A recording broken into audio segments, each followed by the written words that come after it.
వచ్చినటువంటి మీడియా మిత్రులందరికీ నమస్కారం. ఈరోజు రాష్ట్రంలో నకిలీ మద్యం కుంభకోణం విషయంలో ప్రజల ప్రాణాలు కోల్పోతున్నా ప్రభుత్వం పట్టి పట్టనట్టు వ్యవహరిస్తూ దాన్ని అసలు పట్టించుకోకుండా డైవర్షన్ పాలిటిక్స్ కి పాల్పడడం అనేటువంటి విషయం చాలా అన్యాయం. ఎందుకంటే కల్తీ మద్యం కేసులో ప్రధాన దోషులు ఎవరనేది మనందరికీ కంటికి కనిపిస్తుంది, కళ్ళకు కట్టినట్టు. కానీ వాళ్ళల్లో కొందరి మీద మాత్రమే ఏదో మొక్కుబడిగా యాక్షన్ తీసుకున్నామన్నట్టు తీసుకొని మిగిలిన నేరస్తులను రక్షిస్తూ ఈ కేసులు అన్ని ఈ మద్యం కేసు అనేటువంటిది వైఎస్ఆర్సీపీ పార్టీకి ఆపాదించడానికి ప్రయత్నించడం హాస్యాస్పదం. ప్రధాన నిందితులు చేత రకరకాలైనటువంటి వీడియోలు రిలీజ్ చేయించి ఏ రకంగానంటే ఆ వీడియోల మీద ఒక కథనం సృష్టించి ఈ కేసుని మనకు కనిపిస్తుంది ఎలా పక్కదారి పట్టించే ప్రయత్నం చేస్తున్నారు అనేటువంటి విషయం ప్రభుత్వం మనకు కంటికి స్పష్టంగా కనిపించిపోతుంది అనమాట.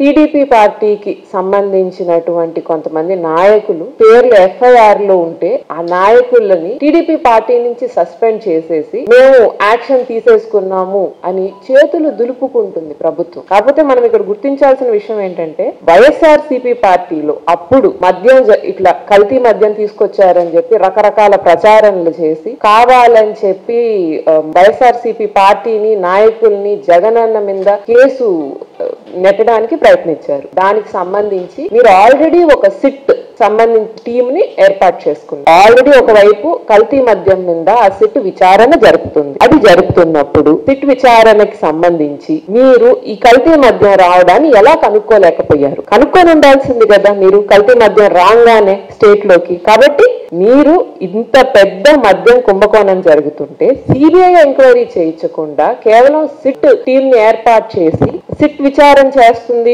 మేము ఇటు కొంతమందిని పట్టుకున్నాము అని చెప్పి కేసుని పక్కదావ పెట్టించేసి చేతులు దులుపుకొని అయిపోయింది. మీ ప్రభుత్వంలో జరిగినటువంటి సంఘటన మీ ప్రభుత్వ బాధ్యత తీసుకోవాల్సినటువంటి సంఘటనని చేసిందంతా వైఎస్ఆర్సీపీ, మాకేం సంబంధం లేదంటే మీ ప్రభుత్వంలో జరిగిందండి. వైఎస్ఆర్సీపీ పార్టీ వాళ్ళు ఇంకొకరిలో వచ్చి కల్తీ మద్యం తీసుకొచ్చారు అని అంటే మీరేం చేస్తున్నారు? అధికారులు ఏం చేస్తున్నారు? పడుకొని ఉన్నారా? ఇటువంటి తీవ్రమైన సంఘటన జరిగినప్పుడు ప్రజలకు కూడా అనుమానాలు వస్తున్నాయి. మీరు పక్కదావ పట్టించేటువంటి ప్రయత్నం చేస్తున్నారు అన్నప్పుడు సిట్ అధికారులు అనేటువంటి వాళ్ళు రాష్ట్ర ప్రభుత్వం కింద పనిచేసే అధికారులు కాబట్టి సిట్ కాకుండా సిబిఐ విచారణ చేయించడం కరెక్ట్ అనేది మా భావన. అయితే మీరు సిట్ విచారణ పెట్టి విచారిస్తున్నామన్న పేరుతో కావాలని చెప్పి ఇదంతా తీసుకొని వచ్చి జోగి రమేష్ అన్నని మీదకి నేరం నెట్టడం అనేది చాలా అన్యాయం అండి. సంబంధం లేనటువంటి వ్యక్తి ఏమి అసలు దాని దరిదాపుల్లో లేనటువంటి వ్యక్తి మీద మీరు తీసుకొని పోయి ఈ రోజు మేము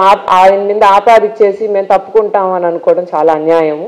జోగి రమేష్ అన్న మీరు ఆపాదించారు, ఆయన రెడీగా ఉన్నారు. ఆయన ఏమన్నారు? దేవుడు ఎదుటి ఎక్కడైనా గానీ వచ్చి ప్రమాణం చేస్తాను, నేను ఇటువంటి పనులు చేయలేదు అని చెప్తే మీరు ఆ ఛాలెంజ్ ని స్వీకరించకుండా దాటేసి దాని మీద ఏ రకమైనటువంటి మాటలు మాట్లాడకుండా ఏదో ఊరికే అంటే డైవర్షన్ పాలిటిక్స్ ముందే అనుకున్నాం కదా, అన్ని రకాలుగా డైవర్షన్ పాలిటిక్స్ చేసేసి దీని నుంచి తప్పించుకునే ప్రయత్నం చేస్తున్నారు. ముఖ్యంగా మీరు తీసుకొచ్చినటువంటి లిక్కర్ పాలసీలు మునుపు చెప్పాం, ఇప్పుడు చెప్పాం, బెల్ట్ షాప్లు ఎక్కడ పడితే అక్కడ ఉన్నాయి, రాష్ట్రం మొత్తం మద్యం ఏరులై పారుతుంది, ఇటువంటి సంఘటనలు జరుగుతున్నాయి, నకిలీ మద్యం వచ్చింది. ఈ నేపథ్యంలో మహిళలు మేము ఎంత ఇబ్బందులకు గురవుతున్నాము, ఎంత భయాందోళన కలిగేటువంటి పరిస్థితుల్లో జీవనం సాగిస్తున్నాము అనేది కనీసం తెలుసుకునే ప్రయత్నం అయినా చేస్తుందా అండి ప్రభుత్వం? ఇప్పుడు నకిలీ మద్యం తీసుకొచ్చారు, దాని వల్ల ఏమవుతుంది? జనాలు ఎక్కడ పడితే మామూలుగా షాపుల్లో, బెల్ట్ షాపుల్లో, హోమ్ డెలివరీలో ప్రతి దగ్గర ఈ నకిలీ మద్యం అనేది వస్తుంది.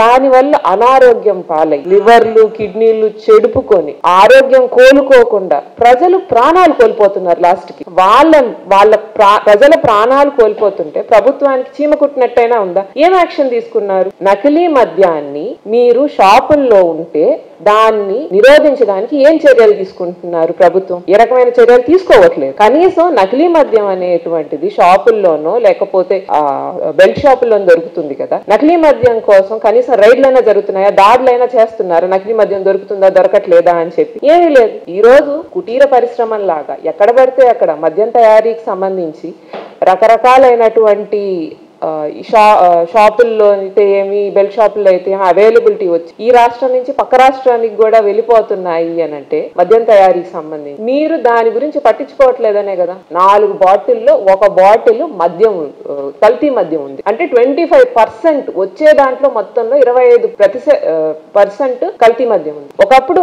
జగనన్న లిక్కర్ పాలసీలో మేము చూసాము, ప్రభుత్వం మందు షాపులు నడిపింది కాబట్టి ఏ రకమైనటువంటి లిక్కర్ షాప్స్ లో ఏ రకమైనటువంటి ప్రాబ్లమ్స్ రాకుండా, ఒకవేళ ఇటువంటి ఇబ్బందులు ఏమన్నా కలుగుతాయి, నకిలీ మద్యాలు ఏమన్నా వస్తాయని అంటే దానికి సంబంధించిన క్యూఆర్ కోడ్లు, దానికి ప్రతి బాటిల్ మీద క్యూఆర్ కోడ్ ఉండింది. నకిలీ మద్యం వచ్చేటువంటి అవకాశం లేదు. దానికి స్పెషల్ గా ఒక వ్యవస్థ సెబ్బుని పెట్టి ఎక్కడైనా అవకతవకలు లేకపోతే ఉంటే దాన్ని సరిదిద్దుకునేటువంటి దిశలో అడుగులు వేశారు. ఎటువంటి చర్యలు తీసుకోకుండా ఈ రోజు ఏంటంటే జరుగుతున్నటువంటి వాస్తవాలు ప్రజలకు తెలియజేయాలని సాక్షి పత్రికలు, మీడియా వాళ్ళు ఇవి ప్రచురిస్తుంటే అది తప్పంటారా? జరిగిన వాస్తవాల మీద పూర్తిగా ప్రభుత్వం దర్యాప్తు చేసి జరపాల్సినటువంటి దర్యాప్తు, ఏం జరిగిందో తెలుసుకోవాల్సినటువంటి ప్రయత్నం ప్రభుత్వం చేయాల్సింటే అది సాక్షి పత్రిక చేసి పూర్తి లెవెల్లో నిజాలు బయటికి తేల్చడం అనేది నేరమా? ఈరోజు మనం గుర్తు చేసుకుంటే మహనీయుడు బిఆర్ అంబేద్కర్ గారు మనకు రాజ్యాంగం ఇచ్చారు.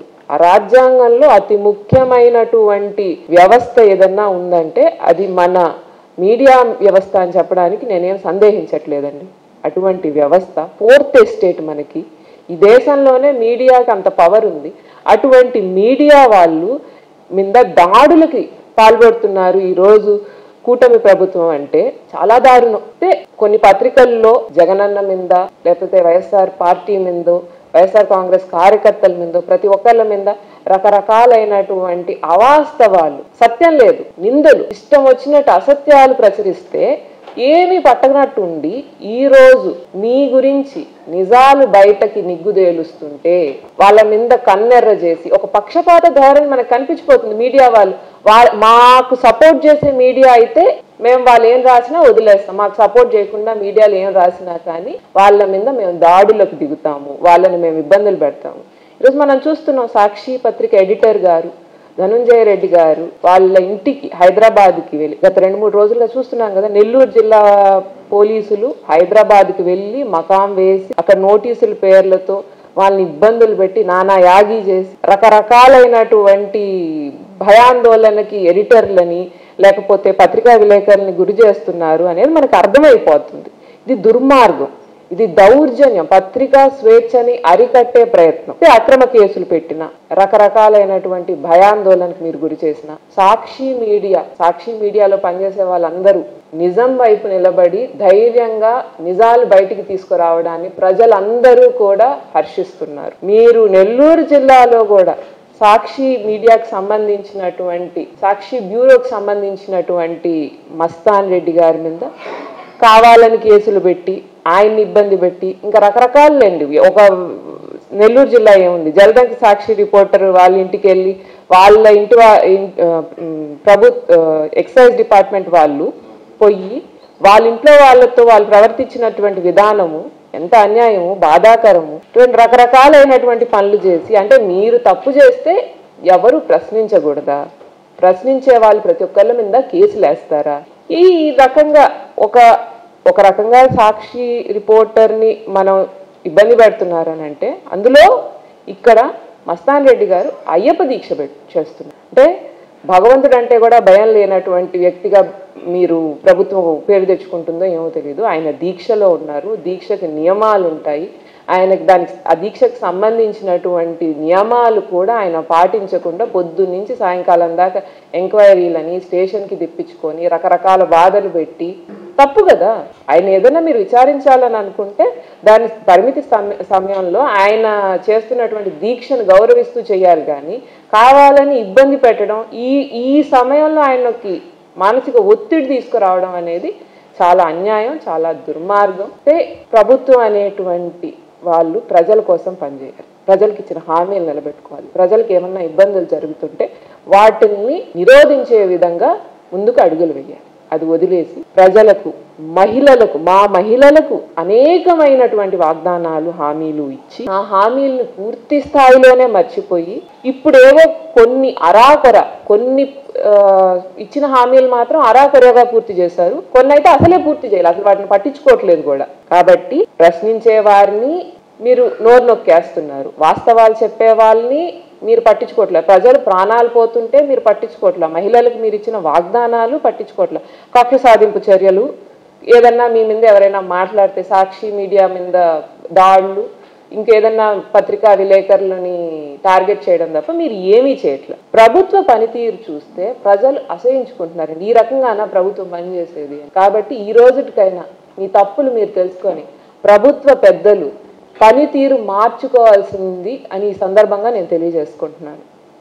సిఎంఆర్ జ్యువెలర్స్ లో దసరా దీపావళి బంగారు వెలుగులు, ఆశ్చర్యం కొరిపే ఆఫర్స్, అదృష్టాన్నిచ్చే బంగారు ఆభరణాలతో మెగా గోల్డ్ సేల్. బంగారు ఆభరణాలపై సవరకు 4000 రూపాయల వరకు భారీ తగ్గింపు.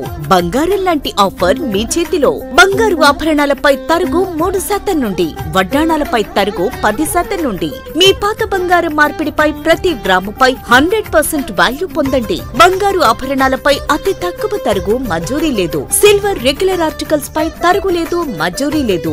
ఎక్స్క్లూజివ్ వెడ్డింగ్ కలెక్షన్స్ పై అతి తక్కువ తరుగుతో పాటు కని విని ఎరుగని అదృష్టాలు మీ సొంతం. డైమండ్ ఆభరణాల డైమండ్ ధరపై 15% డిస్కౌంట్. సిఎంఆర్ జ్యువెలర్స్, చందన బ్రదర్స్ ప్రక్కన, Nellore. Magunta layout, Nellore. Trunk road, Nellore.